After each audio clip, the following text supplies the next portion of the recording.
Welcome to our gardens. This week, we're taking a look at moorland, and I'm on top of the world. In this programme, we'll be looking at the wonderful array of Devon wildlife, from Dartmoor ponies through to mysterious bats. Wonderful, right over the bat detector. And beautiful bugs. Oh, look at the colours of that. And we'll be seeing what local gardeners can do to entice moorland wildlife into their gardens. Many are doing their bit to help, but there's always more you can do. We persuade Robin Hill to put a bit of the wild into his patch. Robin, I'm so chuffed with how this is looking. Look at all the plants we've got. And we go on a tour of Stella Tracy's garden to see the new arrivals, baby robins. Ah, that is brilliant. I think there are 5 babies in there, and they'll probably fledge within the next week. I can't wait.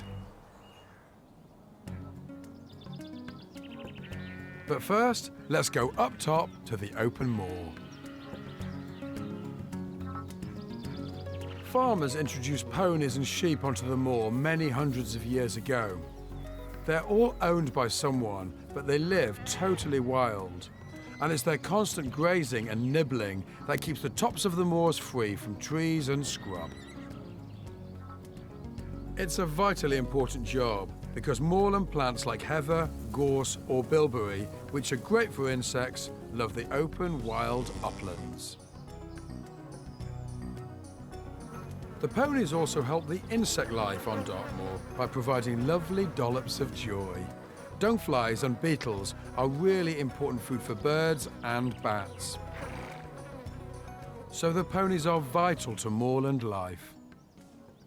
To find out more about all the special types of wildlife here and how it relates to gardens, I need to get a bit of local expertise. John Walters is a Dartmoor naturalist and has studied pretty well everything that moves and grows around here. Only a Dartmoor naturalist will be down on his hands and knees, pootling through Dartmoor pony dung for various critters. Well, I've got one. Hey! There you go. Brilliant. A dung beetle. Lovely thing, look at that. Why is it called a dung beetle? Just joking. Beautiful, see it's black on the back. Look at that blue, Blue, green colour on the violet, back there, yeah. azure, the full range of colours. What does this young fella get up to during the day? Well, during the day they're going to be hidden under the ground usually. Often the male and the female will work together as a husband and wife, burying little bits of dung in the soil in little tunnels underneath the dung where the female will lay the eggs and the larvae will develop into new dung beetles.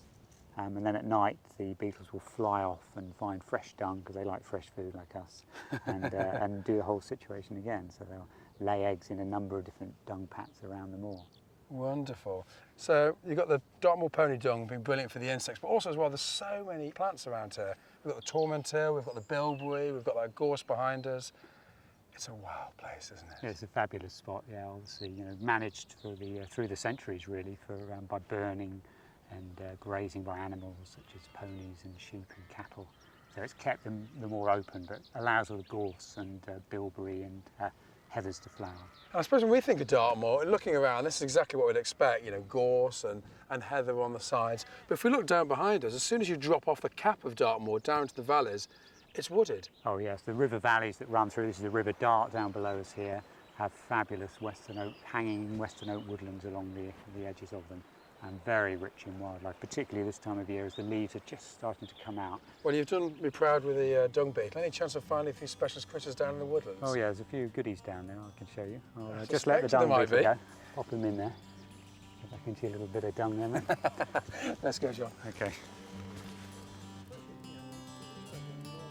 Insects of all kinds are essential to keeping Dartmoor healthy. And with John as my guide to the woods, I knew we were in for more six-legged delights. And believe it or not, there was a lot of similarity between this woodland and a wildlife garden, because both of them depend on people to keep them healthy and brimming with life. The woods have been used to provide firewood and charcoal for generations, but now it's managed just for wildlife. There are some real specialities here, but it can take the eye of an expert to find them. They're so well hidden. The square spot moth is only found in ancient woodland, but a close relative, the willow beauty, may well be living in your garden. And there are other things ancient woodland and wildlife gardens share. Holes. Well, this is a good hole here, a classic, where a branch has rotted away in these real ancient old oak here. A lovely little snug, warm and dry in there, perfect place for a bird to nest. And I suppose what we're doing in gardens is mimicking what old classic woodlands like this providing naturally. That's right, yes. Perfect with a nest box. It's an artificial, nice, warm, dry hole in a tree, but it's a man-made one in a box. Lovely birds, lovely holes, gorgeous birds. Wonderful oak trees, brilliant. But there was one major treat to come. John's been saving the best till last. He spent most of the morning looking for a certain critter he's got in his hand. He knows I haven't seen, and it's very exciting. Let's have a look at him. This is it. This is the blue ground beetle. Oh, Check that out. look at the colours of that. It's a stunning creature, isn't it? Oh, that is so gorgeous. I've never seen this before. It's a first for me, a red letter day. Should I say a blue letter day? Right, yeah. Look at the colours. He's incredibly rare. Oh yes, yeah, this is a rare beetle indeed. Almost mythical. It was once thought to be extinct in Britain, but then refound on Dartmoor 20 or so years ago. And now it's just found in just a handful of these ancient, really lovely mossy woods on the edge of Bodmin Moor and Dartmoor. So very much a woodland beetle, not a garden beetle, but there is a very close related species that we can find munching our slugs in our own back gardens. That's right, yes. The violet ground beetle is a common species found in gardens, and that will eat caterpillars and slugs in your garden if you give it a chance. Don't use insecticides, obviously. Leave a few rough patches, a little compost heap, and the beetles will come. Well, I've learned so much and been so inspired from what I've seen in the woodlands. Do you know what? I think it's time I check out a few moorland gardens, get a little bit more inspiration. People have lived on and around the moor for generations. Wherever you look, the mark of people is ingrained in the landscape. In some places, wilderness and created gardens merge. This is Robin Hill's garden, right in the heart of Dartmoor. Creatures are everywhere. On the compost heap lives a slow worm, a legless lizard that eats all kinds of slugs and beetles. And on the log pile, a parasitic wasp lays her eggs in holes made by beetles. It's a wildlife haven, but I wonder if I can persuade Robin to become even more moorland friendly. Well, it's patently obvious you're into your wildlife garden because if we look around us, there's habitat piles, there's ponds, there's woodland, areas of meadow. But one thing slightly strange, we're sitting on the edge of Dartmoor with the most incredible view, and there's the gorse and the heather. It doesn't seem in your garden. I was just wondering why. Well, in those early years when my parents came here back in the late 60s, the garden was very much more open with wide views of the moor. And my parents set to create heather beds with dwarf conifers, small maples, that sort of thing, because that was very much in vogue at that time. Since then, the trees that they planted have grown up and created shelter, created shade. So the heathers have gradually disappeared and we've got much more of an woodland underplanting now. Well, you can plainly see from around here, but I do think you still have a few sunny patches there. Is there any chance of us being able to persuade you to maybe kind of plant a small area, a little piece of Dartmoor in your back garden? I think that would be a really good idea because we have got some open areas now because some trees have been taken down, and also to bring the moor into the garden and maybe some of the wildlife with it.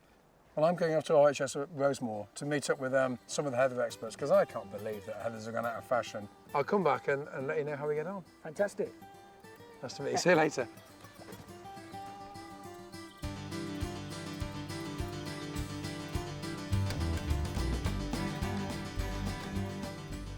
This is the Royal Horticultural Society garden at Rosemore, on the edge of Exmoor. They know a thing or two about what is in and out of gardening fashion, but they also love heathers, and I've planted a special heather garden which looks lovely all year round. Dave, I've heard this malicious rumour that heathers are going out, or should I say out of fashion already. Tell me that ain't so. I'm afraid it is so, mate, yeah. In the horticulture world of fashion, they're not doing very well at the moment. Why is that? Maybe, as I say, gardening has become a fashion industry, and that just seems to be the way it is. So hopefully they'll come back into fashion. What do they bring to a garden? Well, in effect, it's almost like a multicoloured carpet in some respects. So in effect, you've got 12 months of interest out of these things, and on top of that, you've also got flowers as well.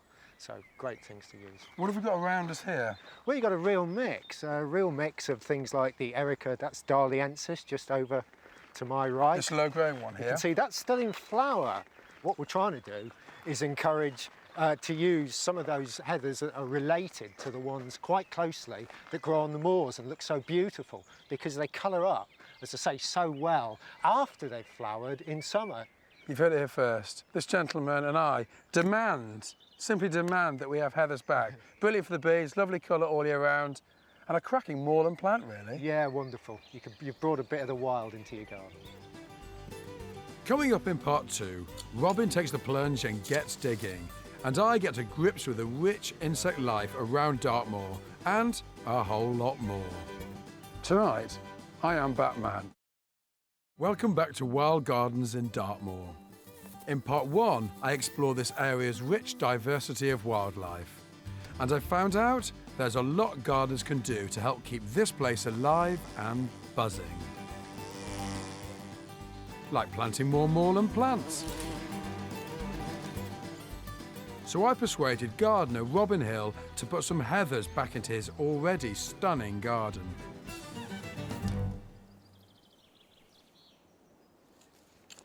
It's amazing what a difference a few little heathers can make. Robin, I'm so chuffed with how this is looking. Look at all the plants we've got. It's just a little bit of moorland. We've got the gorse there, we've got the broom, we've got the bilberry there as well, and now we've got the heathers. It's looking really good, isn't it? We've got a whole range here, some that have just got beautiful foliage, so will look fantastic all year round. Yep. But we've also got some that will flower in the winter, in the early spring, so they will create a season of interest right the way through the year, and hopefully bring some of the Dartmoor wildlife back into the garden. Well, I think if anything, you really have enhanced your garden. We've got the woodland, we've got the wetland, we've got the log piles, and now we've got a little bit of moorland in your garden. Congratulations, sir. Thank you. Planting flowers that provide pollen and nectar to attract insects is a must for any wildlife gardener. And not only is it good for the natural world, it's good for us too. Nestled in a valley right on the edge of Dartmoor is the beautiful and evocative Benedictine Abbey at Buckfast. Famous for its home-produced and delicious honey. It's nice. Daffa is an Iraqi doctor, now living here, who is passionate about bees. He kept them over in Iraq, and now he's helping out the monks. In Iraq you were a beekeeper, in southwest England you were a beekeeper.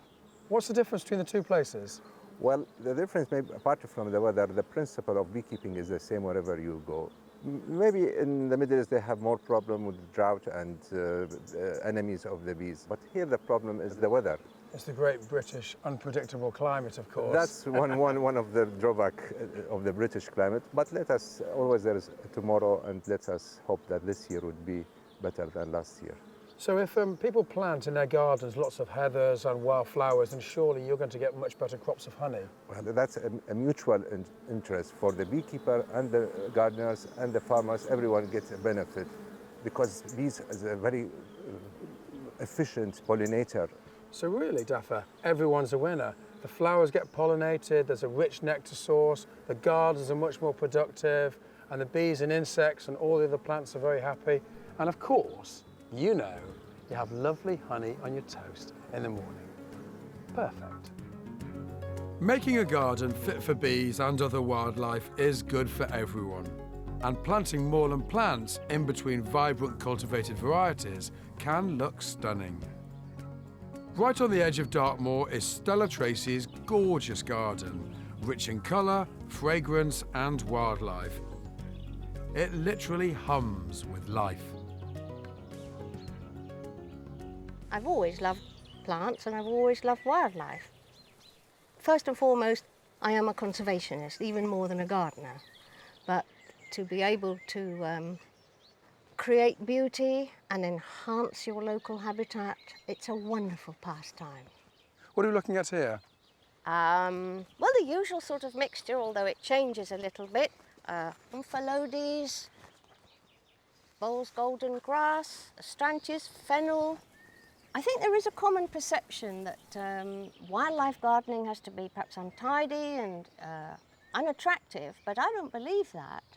I think that the most attractive, the most beautiful, the most stimulating, and indeed the most worthwhile sort of gardening is one that is closest to nature and uses a high proportion of indigenous native species, which is what I try to do here. And also exotics that produce loads of nectar, because obviously the flowers will attract the insects, and from there the insects will attract everything else. Well, that's certainly true, and in the mild climate of the West Country, we hope to be able to provide pollen and nectar almost all the year round. All the insect life in the garden provides healthy meals for all kinds of birds, especially youngsters. And Stella showed me a secret robin's nest tucked into the wall. Here we are, just in that little recess in there. We're looking at a little collection of beaks. You can see the yellow gate of the robins' mouths. Aren't they lovely? Both Mum and Dad robins feed the babies. So whilst they were off foraging, we managed to get a really good look. How many are there? I think there are 5 babies in there, and with any luck they should fledge within the next week. Oh, wonderful. What about other critters you've got around the garden eating insects? Anything other than the other birds? Yes, I have got something interesting that eats about 3,000 insects a night. Would you like to see it? You've piqued my curiosity. Lead on. It's lovely to be in such a beautiful garden that is so rich in wildlife. And the insects are obviously popular, not just with birds, but with other creatures too. Right, now you see, Mike, you see that coconut shell? Yes? We put that up to stop a house martin's nest falling down. And guess what's taken up residence in it?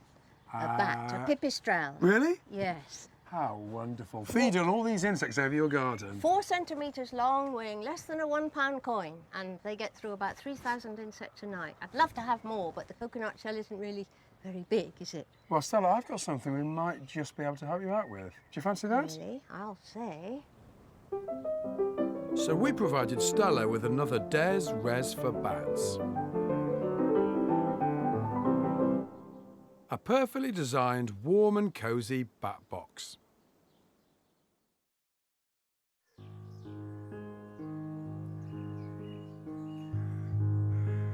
There's a whole new world of wildlife at night, and it's easy for us to forget about it.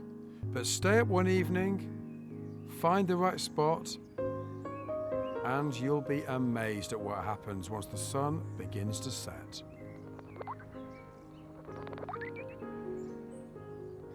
I'm after a creature that eats these.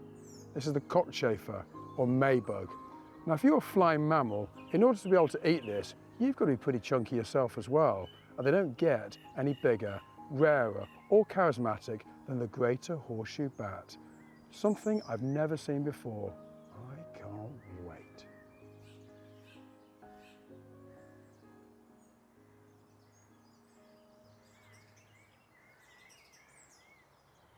Tonight, I am Batman. I'm all geared up with my bat detection equipment.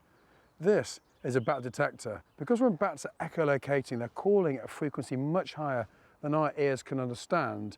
What this does is, it drops the frequency down to an audible sound for our ears. So hopefully, when the horseshoes are flying past, they should go, which, believe me, should be absolutely wonderful. And in my left hand, I've got an infrared camera with a special light, which should hopefully light the bats, which they can't see.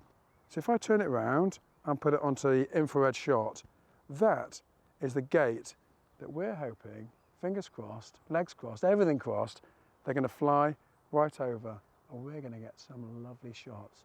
So all we've got to do now is wait till dusk.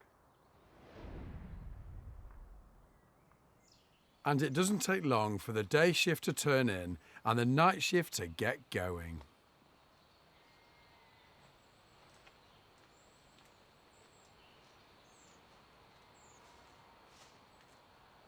Through the infrared camera, you can see just how much insect life there is buzzing around in the night air.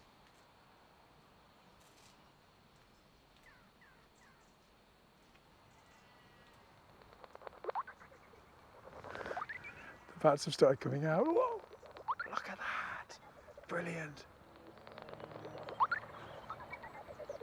Oh, wow.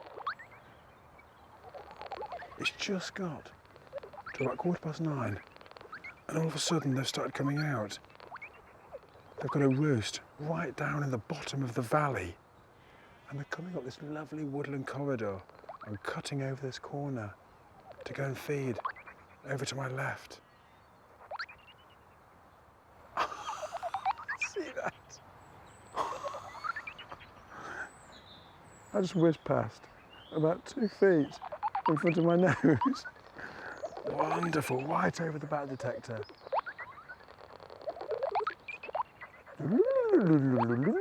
Again, beautiful. It's so great to be able to hear and see them. Really beautiful views of the bats there. Gorgeous.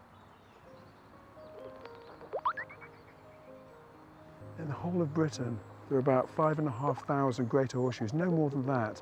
And they're concentrated in southwest England and South Wales. Did you hear that? That's superb. And this one roost is so important because it holds around 1/4 of the whole of the British population. And the roost is so important, not just in Britain, but Europe-wide. This is the most important European roost for greater horseshoe. How lucky are we?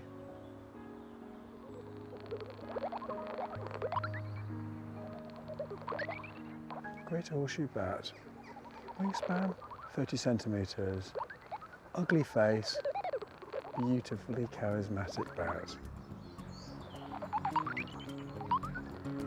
If all of us can garden with wildlife in mind, then wonderful creatures like the greater horseshoe bats and many other animals and plants will have a bright future for years to come. Join us next time when we visit the Forest of Dean at bluebell time and create a woodland garden in Gloucester. Until then, goodbye.